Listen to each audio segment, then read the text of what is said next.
may LA, may Mid. Pero iba pa rin, ibang-iba pa rin sa Black Widow kasi medyo complicated dito sa port. So, tingnan natin kung dito babawi ang Wipeout. Kung may play ba sila dito or kanilang palagan ng Terravania dito sa map na to. So, tingnan natin. So, shoutout nga pala sa lahat na nanonood dyan. Hindi ko alam kung ilan. Siguro 1,000 yan. Nag-e-expect ako. Pero, wait lang daw sabi. 41 viewers mga kaibigan. So, hello sa inyo. And sana hindi kayo nabubisit sa boses ko kasi medyo pause ako. And ayun. So, tingnan natin kung makakabawi dito ang Wipeout. Kasi, 'di ba? Syempre, advantage na rin ng Terravania ang 1-0 syempre. Mahaba-habang kembutan ang gagawin ng Wipeout dito mga kaibigan. So, tingnan natin kung papalag sa... Nakikita naman natin dito na nasa B-side na po ang Wipeout. So, 2 versus 5 po ang labanan ngayon. And si Duda na nandito sa B-side pero mukhang negative siya dito kasi marami siyang kaharap na blacklist players mga kaibigan and sniper pa ang hawak niya. So the score goes to Wipeout. 1-0 po ang score. So tinan natin kung palag-palag ba dito ang Wipeout. Tinan natin kung kaya naman depensahan syempre ng Terravania kung ganun pa rin ba yung pagdedepensa nila katulad na kanina ng Black Widow sa Black Widow. So, unusual nga, di ba, pag blacklist, kung hindi ba kayo magpo-push, of course, syempre split muna o kaya, kung gusto yung mag-push, kung kayo mag-isa, pumupush. Katulad nito ni IEO na nandito sa Zay, pero napatay siya ni Elmar. Pwede rin naman. Kaso, syempre, usual na gameplay ng blacklist players is split. Kung titingnan muna nila kung may magpupush sa kanila or titingnan nila kung may makakapatay ba sila. So, nakita naman natin din si Natsumi, nag-Barret po ang gamit niya. So, ako kasi di ako gumagamit ng Barret. Pero, ito ang pinakamalakas na sniper talaga sa Crossfire. Kasi, sabi nila, kahit 4 daw na dikit-dikit or magkakasunod-sunod, patay daw, ganun. So 500 minus hit damage ata is 500. Hindi ko lang alam. Pero malakas po yung sniper na yan. So nakikita naman natin dito na 3 na lang po ang players ng blacklist. Itong isa na nasa mid sa B house, itong dalawa mukhang magbe-B-side sila. So nandito naman si Dude na sa A side, si Ron na dito sa B side, si RJ na nandito rin sa B side and napatay niya yung isang player na with a double kill. RJ, nice play dyan sa B side. So, dapat ganun. Dapat kung nakikita ng isang kakampi mo, kumari, body kayo. Kasi isang kasama mo, nakikita may kalaban, magtatago siya, tapos yung isa ilalabas. So, parang nalalason dun si RJ. Parang walang idea yung blacklist players dun. Na nandun si RJ, so naka-double kill siya. So, galing pinakita ni RJ doon. So, good job. Dahil dyan, may reward ka. Ayun. So, nakikita naman natin dito sa radar na split pa rin po ang blacklist players. 2 B house, 1 long A, and 2 nag-aabang sa mid. And pupush dito si IEO na nasa baba na S. So, ayan. Tingnan natin naman sa map. Split, syempre, ang hirap kasing depensahan ng port. Kung para sa akin, hihirapan din ako magdepensa sa port kasi nga, sobrang daming dadaanan. Kung sniper ka, nasa mid ka lang, or mag-i-set ka, syempre medyo alanganin kasi pagbabantay eh. Kasi medyo malayo. Medyo malayo yung back-upan mo. Kung kuwari, nag-B-side yung kalaban, tapos ang layo na tatakbuhin mo para ma-mack up. Unlike sa Mexico, kasi ang late ng map, ang bilis maka-back up ng GR players kung mag-B-site or A-site mo yung kalaban, ang bilis makaka-back up. Pero dito sa port kasi, dapat mabilis yung galaw mo kung mag-back up ka kasi medyo malaki nga yung map. Since malaki nga yung map, mahirap talaga kung ma-back up dito. So, nakikita naman natin dito sa B-side na nagkakapatayan dito. And nakita naman natin dito si IEO una na dito sa city base. Mukhang backstab siya. So, maganda rin yung ginagawa ng blacklist players dito na may umiikot, may backstab sa kanila. And ayan, nakabackstab nga na ang isang player ng blacklist. Pero si RJ na nandito sa B-side, pero napatay na siya. And nice play there by Wipeout. So, ang galing. So mukhang dito babawi po ang Wipeout mga kaibigan. So, pero tingnan natin kung tuloy-tuloy ba ang score nila, tuloy-tuloy ba ang gameplays na gagawin nila. And syempre, minsan, mag-fail din naman yung plays nila. Syempre, so, malakas din kasi ang Terravania, so medyo mahihirapan din sila. Pero tingnan naman natin kung talagang malay mo naman malakas sila sa port. Tapos mahina sila sa Black Widow. Meron na kasing ganun eh. Merong teams na malakas sa isang map, pero sobrang hina merong akong kilala, malakas sila sa Ankara, and mahina sila sa sub-base. Alam na nila kung sino yun. Shoutout nga pala sa inyo, mga idol ko yun. Lagi kasi ako nanonood ng plays nila. Lagi ako nanonood ngayon nga, nag-replays, para syempre may idea rin ako kung ano bang pwedeng gawin, pwedeng gayahin, ganon. So, nakikita naman natin dito sa map na maging A-side po ang wipeout, pero nakapatay dito sa sniper. And dito sa A-side, grabe ang backup na ginawa doon ng Terravania. Syempre, ang bilis ng backup nila, so hindi agad na take ng wipeout yung A-side. So, nag-set ng play doon. Kita naman natin nag-set ng play doon yung wipeout, pero naging fail yung yung play nila. Hindi ko alam kung bakit. Siguro nakatunog or nakaramdam yung Terravania doon. Kaya nadepensahan agad ng Terravania yung A-site. So nakita naman natin dito sa map, 3 B-house, 1 A and 1 LA and 1 mid. So mukhang magbe-B-site sila, mga kaibigan. Wait lang.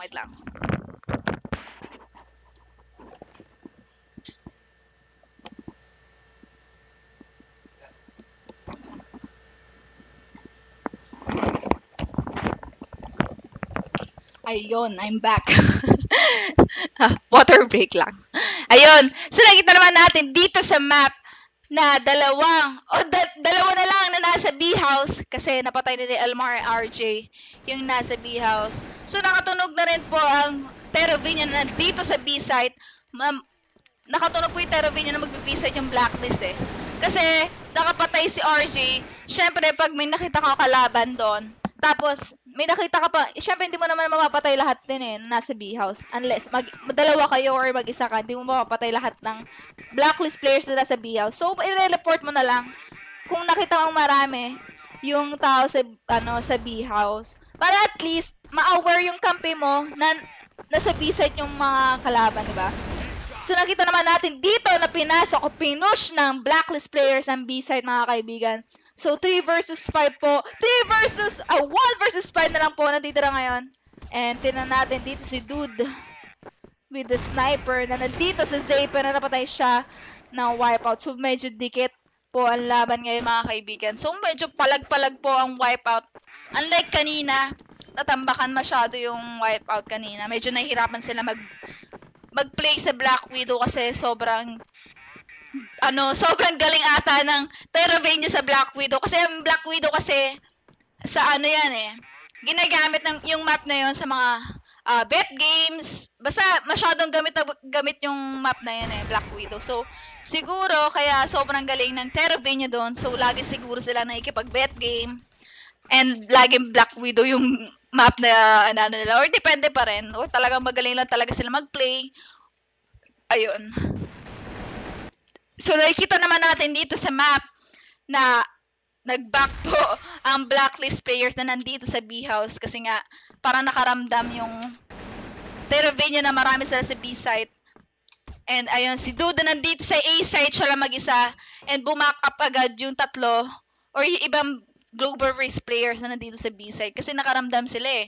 Pero, sa nakikita natin na nag-back ang blacklist players, tingnan natin sa map. Kasi nag-push sila na A-site. So, parang ang ginawa nila is nanggulong muna sila sa B-site, nagparamdam muna sila na marami sila sa B-site. Tapos, saka sila tatakbo ng A-site. Pero sa nakikita natin, nag-split pa lang po, hindi pa sila gumagalaw, hindi pa sila pumupush ng site na pupuntahan nila. Pero dito na nagkakapatay na sa A-site, mga kaibigan. Si Dude nandito sa top A. Si Ronson nandito sa curve. Curve kasi yung tawag namin dito, hindi ko alam kung bakit. Siguro dahil may curve. Si RJ din sa B-house. So, yun nga, tama nga yung sinabi ko kanina. Nagparamdam lang muna sila sa B-house na marami sila. Tapos, dilito lang nila yung kalaban. Para at least, yung tao sa A-side, babackup sa B-side. Tapos, tatakbuhan nila yung nasa, yung B-side. Para gulang moves lang ginawa na wipeout doon, mga kaibigan. So, the score goes to, syempre, sa wipeout. Ang galing yung ginawa ng play nila. Pero, tinan natin kung babawi naman ang Terravenia doon, mga kaibigan. So, dikit lang yung laban eh. Medyo pares sila magaling siguro sa port. Sa map na to, sa port. And, ayun. Tinan natin kung gano'n na naman ang gagawin ng wipeout, mga kaibigan. So, hindi. Split po muna. So, titingnan mo, pag split kasi, titingnan muna nila kung makakapatay sila, kung makakapitas sila, or ano sila, gumagapang muna sila, ganun. Kasi minsan, ang hirap talaga kasi import na to eh. Kailangan mong gumapang or manlito ng kalaban, kailangan mong manggulang para makapunta ka sa site na gusto mong puntahan. So, yun, nakita naman natin dito nakapitas sa Zay, itong ang sniper ng wipeout. So, magbe-B-side sila, nakikita naman natin dito sa map, wait lang. Sa map, pero nadepensahan po ng Terravenia ang B-side, mga kaibigan. So, wow.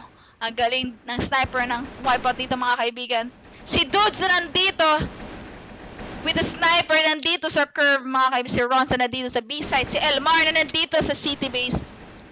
So, inaabangan muna nila kung makakapitas pa sila, pero 2 versus 2, mga kaibigan. So, medyo alanganin po ang blacklist dito kasi nandito ang C4 sa B-side and 2 versus 1, mga kaibigan. And nice double kill there by Rons. So, grabe, 1 HP na lang ata yung natira, or 7 HP na lang natira kay Rons. Pero, ang galing. Ang galing na pinakita ni Rons doon, mga kaibigan. So, ayan. Nakikita naman natin, diba? So, at sagutan lang sila ng score. So, parang 1-0, 1-1, 2-1, 2-2, ganon. Dikit na dikit lang po ang score. So, ibig sabihin, parehas sila magaling sa, sa port. So, tinan natin, pag nag-change, kung ganon pa rin ba ipapakita nila, kung malakas pa rin ba sila sa BLNGR. So, nakikita naman natin dito. Pag BL kasi, medyo lamang kasi ata ang GR dito eh. So, parang parang Mexico, parang medyo lamang yung GR dito. Hindi ko lang sure kung totoo ba yung sinasabi ko. Kasi para kasi sa akin, parehas mahirap. Mahirap kasi mag-defend din. Mahirap din pumush ng site, lalo na pag malakas magdepensa yung kalaban. So, nakikita naman natin dito na pumush po ang Global Risk sa mid, pero nagkapatay na po sila. And 3 versus 3 ang natitira ngayon. Si Ai iuuna na dito sa T-Bridge. Ito namang isang wipeout player with 4 HP, mga kaibigan. So, medyo delikado po ang wipeout dito since isang medyo half HP and isang sobrang low HP, 4 HP. And syempre, sa Global Risk naman, dalawang full HP pa and isang half-life. So, ayan, medyo lang namang ng konti lang naman yung yung GR. So, malay mo makapitas pa tong si half HP ng wipeout player na nandito sa mid. So, natin mapipitas niya ang sniper na nandito sa T-Bridge. Ay, City Bridge, actually. Ayun. So, ayan, 1 versus 3 na po ang labanan ngayon. Tingnan natin dito hindi ko kasi alam kung sino yan eh. Ang hirap. Siguro si yan. Hindi ko alam si Ryan. Si Rai. Si Adboy. Hindi ko alam. So, nakita naman natin dito. Nandito siya sa B-side. Magpapalan ng C4. And, ayun. So, 1 versus 3. So, kaya ba niyang depensa na C4 na play nandiyan? So, tingnan natin kung kaya niyang pumitas. Ayan, 1 down, 2 to go. Ay, nagkakabarilan po, pero napatay na siya ni Rons. So, ang galing ng backup na ginawa ni Rons doon. So, 5-4 po. Last 5 for Terravenia and last 6 for wipeout. So, mahaba-haba ulit kembuta na gagawin ng wipeout dito. So, parang nahihirapan silang kalaban ng Terravenia kasi isa rin sa nagbabatak yung isa rin sa team sa nagbabatak ang Terravenia, so pumapalag sila kahit kanino. Pero hindi ko lang alam kung kaya nila pumalag. Siyempre, sa dalawang top team, dito sa Philippines, yung nag-compete sa China and Korea. Siyempre, alam nyo na yon kung sino yun. Siyempre, ang Pacific Wara and Pacific Mactal. So, di ko lang alam kung kaya nilang pumalag doon. Pero, siyempre, malay mo naman, kaya nilang pumalag. Pero, depende pa rin, siyempre. Kasi, masyadong marami na experience yung Pacific, yung magdalawang brother team. Pacific Wara and Macta. So, ayun. Mukhang mag-i-A-side po. Terravenia. Pero nakapitas dito ang sniper na nandito sa A-side. So, nakikita naman natin sa map na bumaback up agad yung global risk players which is wipeout.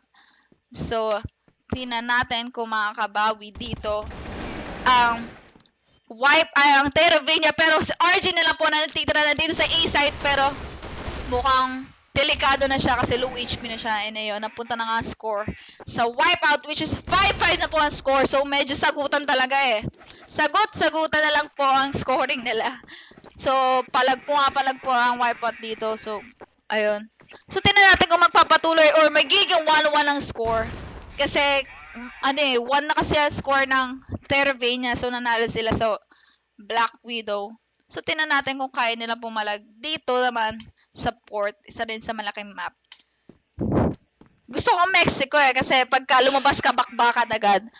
Bakbakan sa CRs, sa water, kung mag-push man, tsaka mabilis yung backupan sa Mexico. Doon talaga magkakaalaman kung sino malakas magdepensa, tsaka mag-play pagka BL. So, gusto ko yun. Ito kasi parang hirap eh. Hindi dahil ayoko kasi ito dahil nahihirapan ako. Parang ganun. So, nakita naman natin dito sa map, sa upper right, na nagkakapitasan dito sa B-house. 3 versus 3 po ang labanan ngayon. Siyempre, tingnan natin kung kaya i-depensahan, kung kaya ma-depensahan dito ng wipeout yung sites. So, siyempre, split sila. 1 mid, 1 B, and 1 A. So, yun. So, tingnan natin kung anong play naman ang gagawin ng dito ng Terravenia kasi mostly kasi alam nila naman na syempre split din ng ang wipeout kasi nga dedepensa nyo isa or iniisip siguro nila na na lahat sila or dalawang nasa isang side, kumari 1 mid tas dalawang nasa B side, ganun siguro iniisip nila kaya hindi sila nagpo-push. Pero ang nangyari is nakapitas po ang global risk players which is wipeout. So 2-2 na po ang score pero nakapitas pa rin si Natsumi. Nice kill by Natsumi na nandito sa lane, malapit sa A-side. And si Duda nandito sa door mid pero napatay siya ng wipeout player. So, Natsumi versus wipeout. Dalawang wipeout. Hindi ko alam kung sino yan.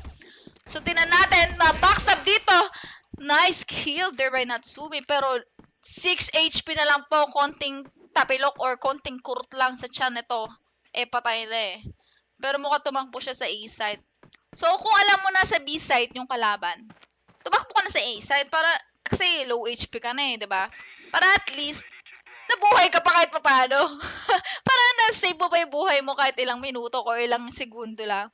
O malay mo, mapaglaban pa niya yung round kung hindi siya agad nakita nitong wipeout player na nandito sa lane. Mukhang hinahanap niya dito si Natsumi pero hindi sila nagkakataan. Pag sumilip dito si Natsumi at na-backstab tong si Ayo, pero medyo hindi sila nagkakataan eh. Pero nice try. Ay, walang naririnig na boses mo. Wala. Ngayon lang. Hello. Meron gumagalaw. Meron. Baka yung volume mo lang. Meron daw. Ayun. So, may tinanong lang si RJ. So, wala daw naririnig sa boses ko. Di ko alam kung bakit. Pero, sabi naman ni Lucky, nandito sabi ko, meron naman daw. So, ayun.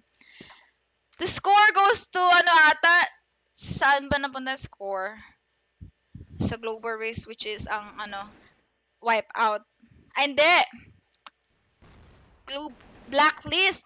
So, 1-1 kasi kanina ata na-score, nagka-score ata yung wipeout. So, 1-1. So, napanalo ng, ng Terravenia kahit na low HP si Natsumi doon, di ba?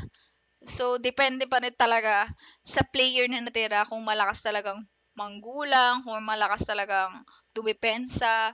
Basta, sabi nga nila, pag mas lamang ang magulang kaysa sa malakas lang. Siyempre, kung magulang ka sa pwestuhan, wari, wala siyang idea na nandun ka sa pwesto na yun. Tapos siya, malakas lang siya bumaril, eh talo siya, backstab siya, 'di ba? So, para yun ang motto ko eh. Para lamang talaga yung magulang sa malakas lang. So, ayun. So, kaya dapat maging magulang kayo. Pero sa crossfire lang ha. Dapat hindi kayo magulang sa totoong buhay. Dapat sa crossfire lang. So, ayan. Nakikita naman natin dito na bumack up yung GR players na nandito sa B-site. Tatlong B sila. So, parang naramdaman nila mag-B-site. Pero, hindi mag-B-site yung blacklist mo. Mukhang mag-A-site. Kasi si Natsumi na nandito sa LA na nagkikipagbarilan pero wala siya nakita. And napatay po si Elmar. And nakapatay naman. Sagutan lang kasi yung patayan nila eh. Sagutan lang yung patayan nila. Pero lamang po ang wipe ang therapy niya dito mga kaibigan. Pero lamang. Dalawang 2 versus 2 mga kaibigan. 2 versus 1 na si IEU nandito dito sa curve or city base. Pumupunta siya sa city base. Medyo delikado yung pwesto niya dito mga kaibigan kasi choice lang niya is mag-push or mag-back. So, pwede siyang dumaan ng SC para at least mahaba pa naman yung time eh. Kasi green pa yung C4. So, mahaba-haba pa ang yun. Pwede kang tumakbo ng SC or LA para at least wala silang idea. Kasi kung nakita nila ikaw na sa T-base or nakita ka nila na nasa B-site, tapos magugulat sila na nasa long A ka, dapat mabilis na yung galaw mo.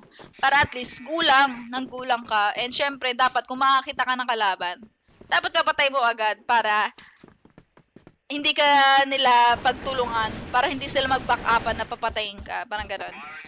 So, nakikita naman natin dito sa map na mag-i-excite po ang Terravenia and nice kill the red dude and Natsumi. So, 3 versus 5 po ang labanan. And tinan natin kung babawi dito ang wipeout mga kaibigan. Si IEU una dito sa tangke. Tangke kasi ang tawag namin. So, ayun. 2 versus 3 mga kaibigan. And tinan natin kung babawi dito ang wipeout. Kung kaya ba nila manggulang moves mga kaibigan. Pero grabe naman si dude. Hindi pa rin siya napatay. So, ang bilis ng kamay niya. And dito naman si IEU una na dito sa baba ng A-side pero napatay siya ni dude. So, last 2 and last ano ba last? Last 2 and last 5? Last 2 and last 5 ata mga kaibigan. So, kasi lamang kanina 5-4 ata ang score. So, lamang ang ang Terravenia. So, kung merong score ang 3 at Terravenia, so 8 to 5 po ang score. So, mag-i-side na naman po Terravenia mga kaibigan. Push na sila ng push. Push mo yan, te. Sabi nila. Push na ng push dito sa A-side. And nakita naman natin dito, isang player ng Global Risk is babackstab dito sa LA. Tinan natin. Ang isa iuuna na sa likod. Nice, di ba? Ganun yun. Pagka nakita mong nag-push, reported na ng kampi mo. Marami dito sa LA. Yung isa sa inyo, tumakbo na. Yung galing B-site. Kasi sure ako makaka-backstab kayo dun eh. Hindi yung aantayin nyo pa, nag-push na ng LA, tapos aabang pa kayo sa B-site. Diba? Parang ang slow nung datingan. So, ang galing ng ginawa ng wipeout dun, na nireport nila na marami ng LA, tapos tumakbo na yung isa sa kanila from B-site to T-base. Tapos nag-long A siya. So, ganun. Dapat ganun. Mabilis yung back-upan. Kasi, kung mabagal ka, malamang naubos na yung player dun sa A-site, yung Global Risk. So, ang galing pinakita doon ng wipeout. Pero, nakikita naman natin dito na bumabawi na naman po ang Terravenia mga kaibigan. So, magbe-B-site naman sila. Nanawa sila sa A-site. So, nag-B-site na naman sa... Wait lang, guys. Hindi ko na lilipat sa Ayan, sorry. Ayan. So, last one for Terravenia. Isang kembutan nila mga kaibigan. Mapapanalo nila yung match against Wipeout. So, grabe. Ang gameplay na ginagawa dito ng Terravania, isang kembot na lang. Mukhang mag-visit na naman sila kasi nandito naman sila sa B-house. Tatlong B-house actually. Tingnan natin dito sa map. 4 sa B-house pero nade-depensahan ata dito ng Global Risk players ang B-side. So, bumabawi. Pero medyo mahababa pang kembutan ang gagawin dito ng wipeout eh. So, lamang kasi, ang laki ng lamang ng ng Terravania. So, score kasi is 9. 9-6. So, last 1 and last 4. Last 4 for wipeout. Ayun. So, tinan natin kung kaya pang ipaglaban ng Terravania tong round na ito for the win nga naman mga kaibigan. Last one kasi sila eh. So, itong round na ito, pag napanalo na nila, panalo na sila. So, tinan natin kung madedepensahan ba ng wipeout. Pero nakita naman natin dito sa upper right na nakapatay dito si Ron sa A-side. Pero bumawi po ang wipeout. So, 2 versus 4. Dude and Natsumi having a full HP pa. Pero si Dude medyo nabawasan dito sa LA. Pero si Natsumi na lang dito sa City Base. Pero napatay siya na wipeout player. So, ayun. Nice backup there. Parang ang galing ng ginawa ng doon. Ng wipeout. So, baka mag-rush na naman tong Terravania kasi usually kasi nga sabi ni pero sa kita naman natin hindi nag-rush. Kasi sabi nga ni RJ sabi niya nung last cast namin, matagal na. Usually kasi pagka last one, yung kalaban, nagro-rush. So, ngayon, hindi naman nag-rush yung kalaban, yung Terravania. So, mukhang take time muna sila kung makakapitas ba sila or what. So, nag-play muna ang Terravania dito mga kaibigan. So, mukhang mag-i-site sila eh. Kasi kita naman natin dito sa radar na dalawang LA, dalawang SC. So, yung isa na nandito sa B-house na wala na, nabatay siya. So, ayan. Mukhang magaling dumepensa ngayon ang wipeout dito. Mga kaibigan, 3 versus 4 po ang labanan. 2 versus 3. And si Elmar and Dude na natitira dito sa blacklist.